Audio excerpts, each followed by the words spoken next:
Hi friends, welcome to my YouTube channel Sanjay Academy. Today we learn about digital pedagogy. आज हम लोग digital pedagogy के बारे में पढ़ने वाले हैं। क्या होती है डिजिटल पेडागोजी, कैसे हमारे लिए हेल्पफुल है। तो चैप्टर नंबर 4 है। हम लोग देखेंगे कि ईवीएस में हम इसका कैसे इफेक्टिव वे में यूज कर सकते हैं, या ईवीएस है या कोई भी सब्जेक्ट हो, चाहे वो आप सीडीपी हो ले लें, चाहे वो हिंदी ले लें, इंग्लिश ले लें, ठीक है। इर्रिस्पेक्टिव ऑफ एनी सब्जेक्ट, इसका सब्जेक्ट स्पेस से कोई भी रिलेशन नहीं है। तो जैसा कि आप जानते हैं कि जो कोरोना पीरियड था, जो कोविड पीरियड था, उससे पहले जो था इसका प्रयोग कम होता था, ठीक है, डिजिटल चीज़ों का। अब जब से कोविड आया तब से जो डिजिटल जो पेडागोजी है, इसका एक सब रिवॉल्यूशन हो गया है, बहुत ज़्यादा है। तो आज हम लोग समझने की कोशिश करते हैं, इम्पोर्टेंट है, पढ़ लीजिए एक बार। हाँ, कुछ एप्लीकेशंस ऐसे होते हैं जिनके माध्यम से हम बहुत अच्छी प्रकार से पढ़ा सकते हैं, बच्चों को अपने आप सीख सकते हैं।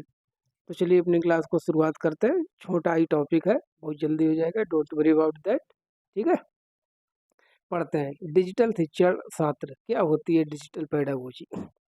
जब डिजिटल तकनीक का प्रयोग करके शिक्षण किया जाता है तो उसे डिजिटल शिक्षण शास्त्र कहते हैं। तकनीकी एक ऐसा उपकरण है जो शिक्षण की प्रक्रिया में अध्यापक और बच्चे दोनों के लिए सहायक है। भाई ये बताइए, टेक्नोलॉजी यूज की क्यों की जाती है। टेक्नोलॉजी यूज की जाती है जो कि हमारे लिए हेल्पफुल हो, इफेक्टिव वे में हो। अब जैसे ये टेक्नोलॉजी टेक्नोलॉजी तो है जिसके माध्यम से मैं यहाँ से रिकॉर्डेड वीडियो डाल रहा हूँ, आप लोग सीख रहे हैं, पढ़ रहे हैं। तो ये क्या डिजिटलाइजेशन है। क्या इससे पहले ये संभव था? आज से 20 साल पहले नहीं था। तो इसे कहते हैं डिजिटल चीज़ें, डिजिटलाइजेशन। तकनीकी के प्रयोग से विद्यार्थी केंद्रित पूछताछ आधारित शिक्षण को बढ़ावा मिला है, ठीक है। जो हम लाइव क्लासेस करते हैं, इंटरेक्टिव सेशंस वगैरह, उससे केंद्रित, ये कैसे केंद्रित है? बाल केंद्रित है, विद्यार्थी केंद्रित शिक्षण को बढ़ावा मिला है, ठीक है। आज आप लोगों के पास अपॉर्चुनिटीज़ हैं, आप किसी की भी क्लासेस से देख कर पढ़ सकते हैं। फ्री में आप अपना सीटेट निकाल सकते हैं, कोई भी एग्जाम निकाल सकते हैं। आज हजारों वीडियो एक ही टॉपिक पर पड़े हुए हैं। इन सर से नहीं अच्छा लगता इनसे पढ़ लिया, इनसे नहीं अच्छा लगता इनसे पढ़ लिया। तो क्या आपके पास डाइवर्सिटी है, बहुत ज़्यादा है, ठीक है। ऐसा नहीं कि ऑफलाइन की जैसे अगर इन सर से पढ़ना है तो इन्हीं से पढ़ना, चाहे उनको पढ़ाना आता हो या ना पढ़ाना आता हो, ठीक है। ऐसा कुछ भी नहीं है, बाउंडेड कुछ भी नहीं है, सब चीज़ क्या है, ओपननेस है। तकनीक के प्रयोग के कारण समाज में बहुत परिवर्तन हुआ, बिल्कुल सोसाइटी हमारी चेंज ही हो गई है। इसलिए समाज स्थानीय या देसी ना होकर ग्लोबल हो गया। हम लोग जो है लोकल टू ग्लोबल हो गए। आज पूरा वर्ल्ड जो है वो जुड़ा हुआ है। देखिए आप इंटरनेट पर कोई भी चीज़ सर्च कर लीजिए, कहीं से भी रिलेटेड 1 मिनट में आ जाती है। तो क्या है, यूनिफिकेशन ऑफ द वर्ल्ड हो गया है, वैश्वीकरण हो गया, जिसको हम ग्लोबलाइजेशन कहते हैं। स्कूली शिक्षा का एक उद्देश्य विद्यार्थियों को रोजगार उपलब्ध कराना है। हाँ, वो तो है ही, रोजगार के लिए तो पढ़ते ही हैं, बिल्कुल पढ़ते हैं।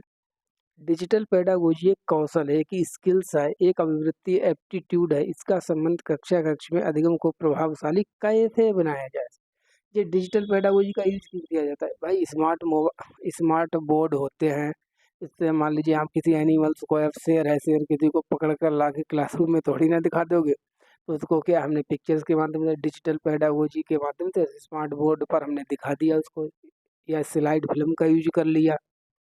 तो ये चीज़ें इनसे जो हमारी पढ़ाई लिखाई है वो बहुत आसान हुई। यहाँ आपको वोल्केनो दिखाना है, मतलब, ठीक है, तो वोल्केनो से इरप्शन कैसा होता है, कैसे ये ब्लास्ट इसमें होता है, ये सब चीज़ें दिखानी है तो हम आराम से देख सकते हैं, वीडियो देख सकते हैं।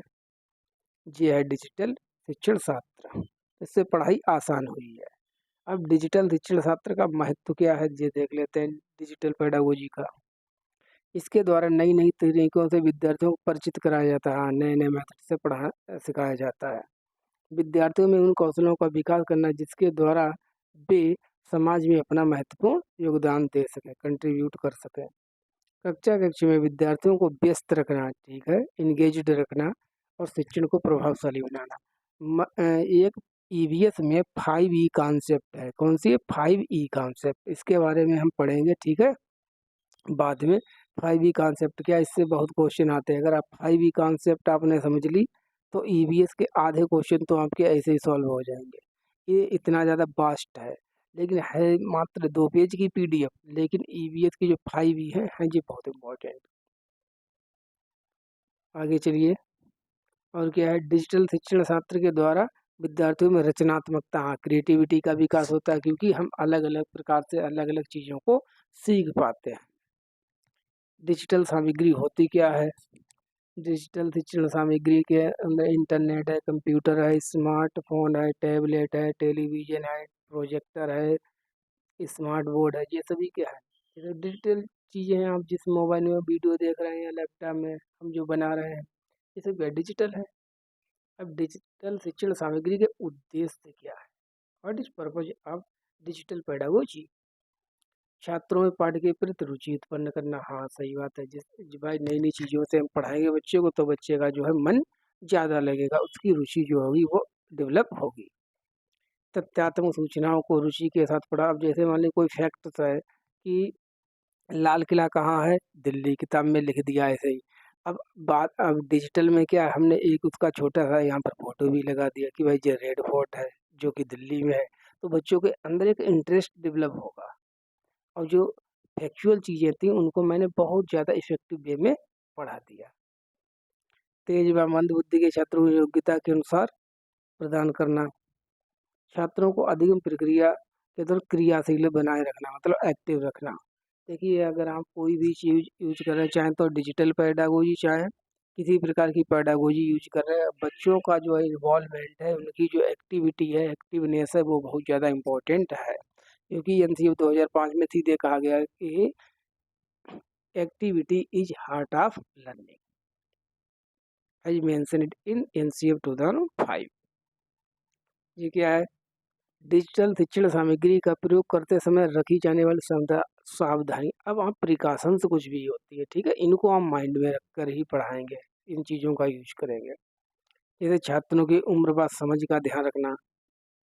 अब आप डिजिटलाइजेशन से पढ़ा तो रहे हैं, अब किस एज के बच्चों को पढ़ा रहे हैं? प्राइमरी के बच्चे को पढ़ा रहे हैं, जूनियर को पढ़ा रहे हैं, या हाई, या अदर मतलब हायर क्लासेस के बच्चों को पढ़ा रहे हैं, इसका भी हमको ध्यान रखना चाहिए। सामग्री पाठ से संबंधित होने। अब ऐसा तो नहीं कोई आप इर्रेलीवेंट चीज़ें पढ़ाने लगे, जो रेलिवेंट है, जो बच्चे के लिए की जानी चाहिए, उन चीज़ों को पढ़ाइए। शिक्षण सामग्री छात्रों में आरुचि उत्पन्न करने वाली ना हो। अब ऐसी कोई अपना चीज़ यूज करें जिससे कहाँ का इंटरेस्ट डेवलप करना, इंटरेस्ट ना होके मतलब वो डिमोटिवेट हो जाए, अनमोटिवेटेड हो जाए, ऐसा नहीं होना चाहिए। इस चीज़ का हमको ध्यान रखना है। सामग्री का प्रयोग सफलतापूर्वक किया जाना चाहिए। जिसका भी हम चीज़ पेडागोजी का यूज कर रहे हैं, उसका हमको इफेक्टिव वे में एक यूज करना है। अब आगे कुछ एप्लीकेशंस हैं, ये बहुत इम्पोर्टेंट है, इनको जरूर आप ध्यान रखना। शिक्षा के क्षेत्र में उपयोगी एप्लीकेशंस, इन्होंने जो है सोसाइटी में हमारे रिवॉल्यूशन लाकर खड़ी कर दी इन ऐप्स ने। कौन कौन से? काहूट ऐप्स। इस ऐप के द्वारा किसी भी पाठ को गेम के द्वारा रुचिकर बनाकर पढ़ाया जा सकता है। इस ऐप में बेसिकली पता क्या होता है, इसमें अगर कोई भी कितना भी कठिन टॉपिक है, चैप्टर है, उसको आप गेम में आराम से कन्वर्ट कर सकते हैं, गेम के माध्यम से आप पढ़ा सकते हैं। काहूट ऐप्स। गूगल ट्रांसलेटर, जिसके बारे में तो सभी लोग जानते ही है। Duolingo app, most important, Duolingo app. Due माने दो होता है, डबल होता है, ठीक है, बाई माने दो, और लिंगो माने लैंग्वेज, बाई लिंगुअल। विश्व की किसी भी भाषा को सीखा जा सकता है। इसमें क्या होता है कि आप इसके माध्यम से, ड्यूलिंगो के माध्यम से आप, एक तो आपकी मदर टंग है, वर्नाकुलर लैंग्वेज, दूसरी आप टारगेट लैंग्वेज, किसी भी लैंग्वेज को, जर्मन है, फ्रेंच है, चाइनीज है, जापानीज है, किसी भी लैंग्वेज को आप सीख सकते हैं ड्यूलिंगो ऐप से। इसका ऐड भी बहुत आता है। और फोर्थ कौन सा ऐप हमारा? Google classroom. शिक्षा से संबंधित सभी समय, इससे क्या है, इस पर जो है एजुकेशन से रिलेटेड जितना भी कंटेंट है वो पढ़ा हुआ है मटेरियल, ठीक है, जिससे हम किसी भी विषय को पढ़ा सकते हैं। और सबसे मोस्ट इम्पॉर्टेंट, सबसे लेटेस्ट चैट जीपीटी, ठीक है, जिसको किसने लॉन्च किया है? जेम एलन मस्क की कंपनी ने जारी किया है। और चैट जीपीटी तो टेक्स्ट में रिप्लाई करती है, मतलब इसको मैंने यूज भी किया है। अगर आप इस पर कोई क्वेश्चन लिख दें कि व्हाट इज पेडागोजी, ठीक है, ऐसे लिख दें पेडागोजी, तो सीधे जो आंसर आएगा वो ऐसे लिख लिख कर लाइनों में आ जाएगा, टेक्स्ट के माध्यम से आ जाएगा, बहुत लंबा चौड़ा आंसर आ जाता है। तो ये चैट जीपीटी है, इसने रिवोल्ट ला के खड़ी कर दी है बिल्कुल सोसाइटी में। और इससे भी एक एडवांस है जो वीडियो में आपको आंसर देगी थोड़े देर, सोरा एआई। सोरा एआई, ये आर्टिफिशियल इंटेलिजेंस। आप लिखोगे पेडागोजी तो ये पेडागोजी पर आपको तुरंत वीडियो बना के दे देगी।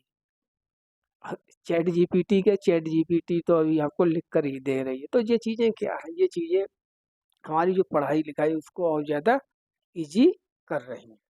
सोरा एआई को तो हम नाम सुना ही होगा। चलिए, छोटी क्लास थी, क्लास को कंप्लीट करते हैं, मिलते हैं नेक्स्ट क्लास में। Thank you for watching. आप लोग इसी प्रकार से पढ़ते रहिए, ठीक है। कोई क्वेश्चन हो, डाउट्स हो, पूछ लिया करें, और जितने भी हम कम्युनिटी पोस्ट पर क्वेश्चन लगाते हैं उनको किया करें, ठीक है, जिससे आपको जो है एक ओवरऑल रिवीजन होगा। और मैं आप लोगों के लिए जो कथन और निष्कर्ष वाले क्वेश्चन होते हैं सीडीपी में, उनकी टॉप 50 को करवाने वाला हूँ। और ये जो क्वेश्चन होंगे सभी टॉपिक से रिलेटेड होंगे, कोई भी सीडीपी का टॉपिक हो सभी इसमें कवर होंगे। क्योंकि और कथन और निष्कर्ष वाले क्वेश्चन का वेटेज बहुत ज़्यादा बढ़ गया है। अभी लेटेस्ट में 6 क्वेश्चन पूछ लिए आउट ऑफ 30 सीडीपी में। अब बताइए 6 क्वेश्चन सीडीपी में अकेले, ठीक है। जूनियर के जो अभी पेपर हुआ था 21 जनवरी को, और अगस्त वाले में जो 20 अगस्त को हुआ था उसमें 5 क्वेश्चन पूछे थे आउट ऑफ 30।